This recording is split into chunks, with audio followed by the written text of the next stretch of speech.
రంగారెడ్డి జిల్లా షాద్ నగర్ పట్టణంలోని విజ్ఞాన్ జూనియర్ కళాశాలలో జన విజ్ఞాన వేదిక ఆధ్వర్యంలో ఏర్పాటు చేసిన సైన్స్ ఫెయిర్ సమ్మర్ క్యాంప్ ముగింపు సమావేశానికి high court retired judge justice Chandrakumar హాజరై విద్యార్థులను ఉద్దేశించి ప్రసంగించారు. విద్యార్థుల ప్రశ్నలు, రిటైర్డ్ జడ్జి సమాధానాలు అంటూ కొంత సమయం వారికి కేటాయించారు. ఈ సందర్భంగా విద్యార్థులు ప్రశ్నలు వేశారు. రిటైర్డ్ జడ్జి సమాధానాలు కూడా ఇచ్చారు. ప్రతి ఒక్కరూ ధైర్యంతో సమాజానికి సేవ చేయాలని, ఎక్కడ అన్యాయం జరిగినా ప్రశ్నించాలన్నారు.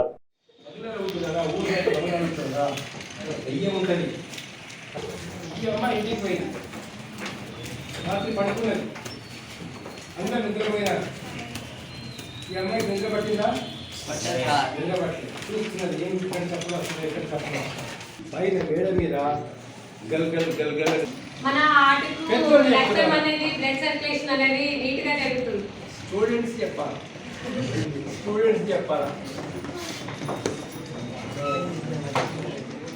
ఏ క్లాస్ చదువుతున్నాను? 6th. నువ్వు ఏ క్లాస్? 6th 7th మాట ఉన్నారు. ఇద్దరు ఉన్నారా? 6th 7th ఆ క్లాసెస్ నుంచి మేము గొప్ప వాళ్ళం కావాలి, పెద్దవాళ్ళం కావాలి, అమ్మా నాన్నకి తోడ్పడాలి, ఈ దేశానికి ఉపయోగపడాలా, సమాజానికి సేవ చేయాలా, పేదవాళ్ళకు కష్టజీవులకు అనేటటువంటి విషయాలు మనకు తెలిస్తే అంటే తాను బాగుపడాలా, తాను గొప్పవాళ్ళు కావాలని ఆలోచన. అమ్మ కష్టం పోగొట్టాలా, నాన్న కష్టం పోగొట్టాలా, సమాజంలో అన్యాయం జరగకుండా ఉండాలా అనేటటువంటి గొప్ప ఆలోచన. నేను 10 మందికి ఉపయోగపడాలా. నా పేరు కేటూరి కురుమయ్య, జన విజ్ఞాన వేదిక షాద్నగర్ డివిజన్ అధ్యక్షుడు. జన విజ్ఞాన వేదిక ప్రతి సంవత్సరం సమ్మర్ క్యాంపు నిర్వహిస్తుంది. సమ్మర్ క్యాంపుతో పాటు సమాజంలో జరుగుతున్న రుగ్మతలు కానివ్వండి, పెట్టగిపోతున్న హింస అటువంటి వాటి మీద కూడా జన విజ్ఞాన వేదిక తన వయసుని ఎప్పటికప్పుడు వినిపిస్తుంది, భవిష్యత్తులో కూడా వినిపిస్తుంది. ముఖ్యంగా ఈ సమ్మర్ క్యాంప్ ఉద్దేశం ఏంటంటే, సమ్మర్లో పిల్లలకు మనం ఏదో ఒకటి నేర్పించాలి.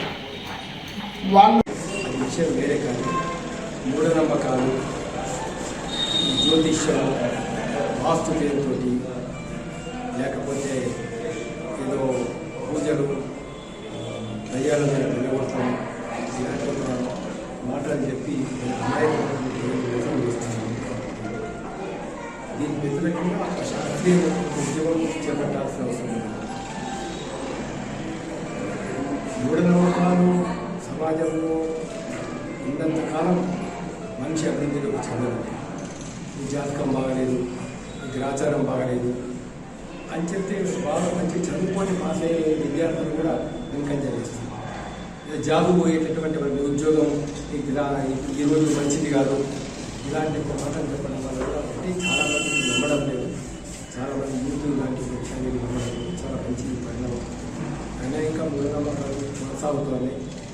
ఇక దురదృష్టం ఏంటంటే, అధికారంలో ఉన్న వాళ్ళు కూడా బహిరంగంగా ఈ యొక్క మూఢనమ్మకాన్ని వాళ్ళు ప్రచారం చేయడం, యజ్ఞాలు చేయడం, యాగాలు చేయడం, మతం పేరుతో వాళ్ళు ఒక మూఢనమ్మకాలు రెచ్చగొట్టడం చేస్తున్నారు.